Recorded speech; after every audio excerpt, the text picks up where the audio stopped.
guys.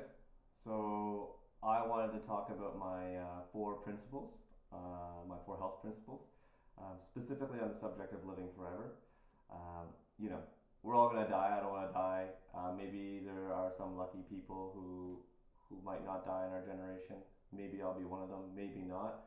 But it's a good goal to have. And if that's your goal, if your goal is biologically, I should be able to find a way to extend my life indefinitely, then you're going to measure your evidence and your objectives in a different light than if you're just trying to slow the fall. The same is true for business and all goals in your life, relationships and whatnot. So it's best to have an ambitious objective.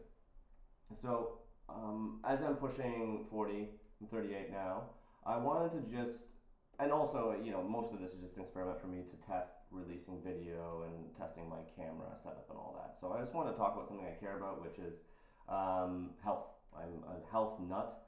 I worry about it all the time, and specifically the interventions that have made the largest difference in my life have been keeping my carbohydrates generally low, maybe not keto, but low, and fasting. To be specific about my health goals, to know if what I'm talking about even makes sense to you, I kind of want to be within the top 5% of human beings in terms of health. If you measure my blood, this is where I am. And in terms of longevity and mental performance, I want to be the same as a 17-year-old, 20-year-old, 25-year-old, whatever. Pick your top performer. I want to be there my whole life, and there's lots of evidence to support the fact that this is more than possible. It's happening all the time. I want to spend the least amount of time possible on my fitness and longevity routine. Right now, I have it down to about a half an hour a day if I'm cheeky, an hour a day if I'm really present and I do everything fully. I think that's pretty remarkable, the fact that in a half an hour, maybe 45 minutes, I can have this experience of having amazing health. And I just kind of want to share with people what that looks like. I'm going to spare people the story in the process. But before I do, it's important to note that in my early 20s, I was diagnosed with prediabetes. I struggled with weight gain, large waist size. I had mental fog. I had aching joints, sciatica. I've broken my knee, my ankle. I've had significant head injuries to the point where I've partially lost vision in my eye for some weeks. And I've managed with this routine, mainly this routine.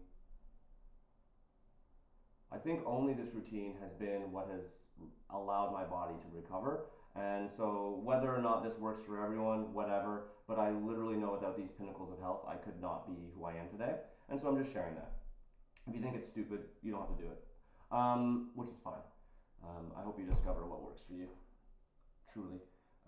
So these are the top four activities I use. I think the magic in these activities is that they take almost no time, and they have a significant return on investment in terms of how much cognition you have to lend to these exercises and how much willpower via dopamine, acetylcholine, and actual physical energy in terms of glutamate. Sorry, in terms of raw effort, this routine I think just takes the least amount of input for the amount of output, which is the subjective experiences I listed. And they might not work for everyone.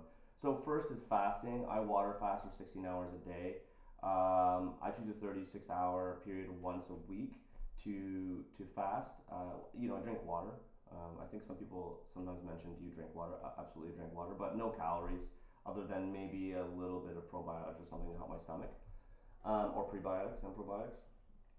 But yeah, so I do this fasting. This allows your body, specifically a 36-hour fast, to stimulate and return your growth hormone levels to that you would have enjoyed in your late teens, early 20s. It suppresses your IGF-1 and allows your body to clear out lots of cellular waste, releases BDNF, brain-derived neurotrophic factor and nerve growth factor when you break your fast, increases insulin sensitivity. So there are so many reasons why fasting is critical. Chronic caloric restriction or ketogenic diets and or extreme marathon running all have this fasting mimicking property where they put your body into an extreme caloric deficit metabolically. So if you're running for 5 hours a day, have fun. I just don't eat.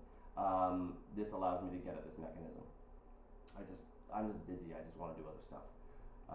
So I can like fast and read a book or whatever. And it has a, during the periods of fasting, you'll find your mental acuity is significantly better if you do reaction time tests or cognitive tests. You'll test better when you're fasting, probably due to the beta hydroxybutyrate. So anyway, in terms of your intake, so you're thinking, okay, well, what do I eat during, what am I doing when I eat? The levers that I found have the most effect on my body are eating the lowest amount of carbs possible consistently, with some occasional spiking when I want to recover from sickness or exercise. And I also superdose omega-3s. Some people say this is dangerous. I think it's dangerous not to. I have about 3 grams of DHA EPA a day. I think the recommended intake for most people is 1 gram a day. You should be eating omega-3s in balance with your omega-6 fatty acids. So if you're eating a ton of olive oil, and I do, you probably want to have a ton of omega-3 to balance out the omega-6 fatty acids. I'm not a big fan of MCT oil. I just think it's a bit of a metabolic shortcut. I think it's good for your body to work for the fats, and if you have digestive issues, you should consider taking acids to help you digest, or enzymes to help you digest the oils, because it's just a little bit more healthy for your gut. MCT oil is really, that saturated fat's really hard in your body. Anyway, on fun days I binge, and that allows me to stimulate my insulin-like growth factor 1 and build a lot of tissue. But I don't think living in that growth stage is necessarily healthy for a human being. In terms of my body, I do light mobility exercises. I do sprints and yoga. So sprints are obviously for stressing my cardiovascular and physical system to generate growth hormone. I do yoga to relax, to stress my tendons, and to circulate blood more fully through my body.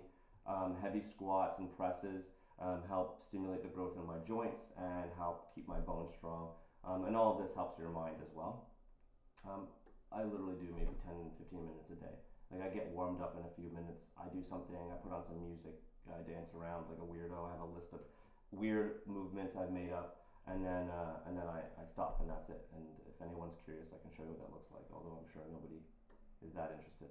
In terms of mind, I think the mind component is something that I sometimes skip out on, but because I'm an analytical scientific person, I have a general tendency to be more depressive, because you get lost in this world or construct of ideas that you surround yourself with. It becomes very difficult, even visually and in terms of your felt sense internally and externally, to sense realities other than those that are constructed by the mind.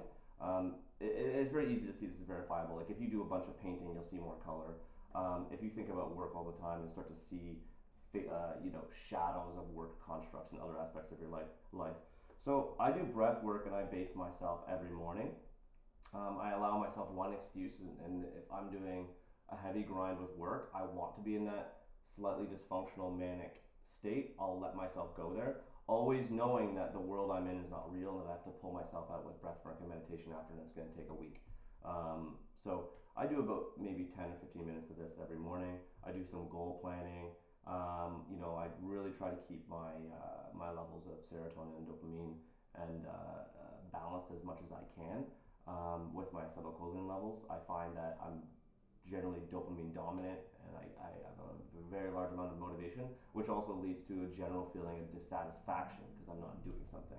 So this is like, everyone's got their own internal fight. Some people are intrinsically unmotivated, like if they're GABA dominant, and then they're going to need to amp themselves up with Wim Hof breathing and things like that to become motivated to change their life.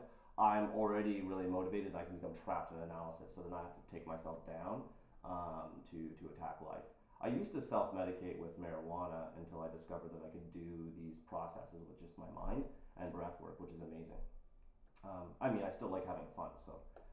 And those are the four categories. I think it sounds like a lot of detail, but if you actually break this down on a checklist, you realize you can bang through this stuff in 5 to 20 minutes in the morning and 20 minutes at night. So it doesn't really take time, and I literally do nothing else.